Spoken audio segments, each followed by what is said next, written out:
Hello, hi, I'm Sarah from The Upcoming. Such a pleasure to have you here with us. Can you kick us off with a brief intro? What can people expect from Gassed Up? You can expect some tension, some violence, some deep moments, and some laughter. And tell us a bit about the character you play. So I play Roach. He's the bad boy of the group, but there's more to him than meets the eye. You have to give him a chance. At the beginning, you might not like him, but just give him a chance, and hopefully I can warm your hearts. And you do read a lot, newspapers, headlines about these sorts of crimes being committed, but no one ever really sort of shows you the story behind it or why people end up committing these sorts of crimes. When you first read the script, what jumped out to you? The authenticity of it, just because at the time when I first read the script, it was still like quite a big thing going on, especially I'm from Hackney. There was a big spate of motorbike robberies in that area, in Islington as well. So it was really close to home for me, and I was like, it's a topic that needs to be spoken about. In terms of preparing for the role, was this a world you could recognize in some form? Your character? Could you relate to him? Where did you have to kind of draw from to play him? Yeah, so for me, it was very natural for me. Where I grew up, I had some nefarious friends as a kid, people that got up to some no good things, and I grew up around these kind of people, so it was quite natural for me to kind of lean into what I've seen. So yeah, it was quite a natural role for me. And this group of friends does feel like there's such lived-in relationships, such good friendships. How did you kind of work together, I guess, on screen and off screen to kind of create that dynamic?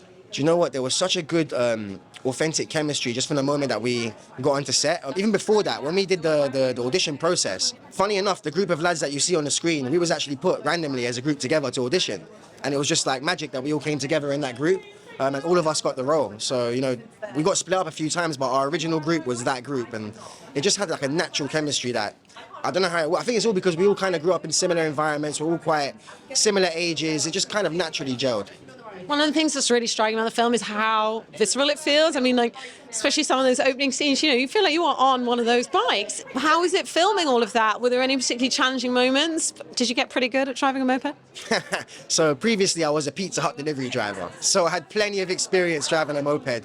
But actually, one of the great things that I'd never experienced before, it's a bit of movie magic, is for a high-speed chase scene, I'm not actually driving, I'm on the back of a truck. So it's all a bit of movies. I didn't understand that that's what happens. It's the first time I've done a scene like that. So it was really eye-opening for me, let me see a bigger set, and it just kind of just showed me more of the film world, so it was just great. And I guess you also have some pretty emotionally wrought scenes, particularly seeing kind of the background of your character. He does make some questionable decisions. How did you perhaps find some of those moments? The questionable decisions, you can't excuse them, but I think by showing his background, you can kind of understand him. And growing up, I feel like a lot of people might know a Roach, or they're aware of a Roach, and maybe their parents don't hang out with that kid because that's Roach, And it's no one really takes the time to understand why Roach is acting this way. And I think if we take some time to really look into why people do the things they do, more time there's some things going on behind closed doors that they just need help, and that's what Roach is, someone who's got a lot going on and takes it out on the streets, And in terms of the impact of the film, I guess, there are some of those issues about understanding, people's backstory, how they get where they are.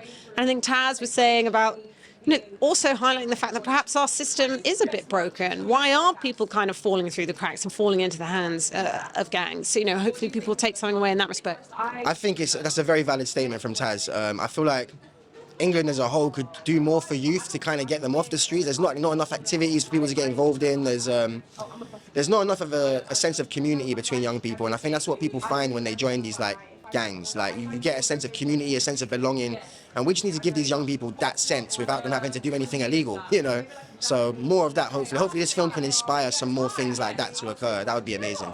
And it also feels like it fits perhaps in that genre of kind of gangster criminal films. We've had different eras of those, and this feels like a very current, very our generation kind of one. Yeah, it's a very modern take on it all. That's what I like about it as well. It's got a lot of social media involved in the film and things like that. So, and having some of the people involved as well, like Philly, Miss Banks, these people are so modern now. Do you know what I mean? They're doing great stuff online now. So just having them involved in the film is tremendous. And can you tell us what you might be working on next? Next, so I'm working on a project called Snatching Sanity, which is a TV series, and also a TV series called Camouflage, which is going to be shot in Barbados. So look out for that. Camouflage, amazing. And how does it feel to be here tonight, I guess, in London, presenting the film? It feels absolutely amazing. I brought my mum with me today, God bless her. She couldn't come down the stairs. It was her back's hurting, but for her to see me here in this environment, it's a dream come true for me, because I started off as like not the kind of friend you'd want to have when I was a kid. I was a pretty bad kid, and now to see me in this light instead of being the one that kept kicked out of school, it's amazing. It's tremendous. Oh, it's amazing. Well, really enjoy the night. You deserve it. Thanks a lot. Cheers.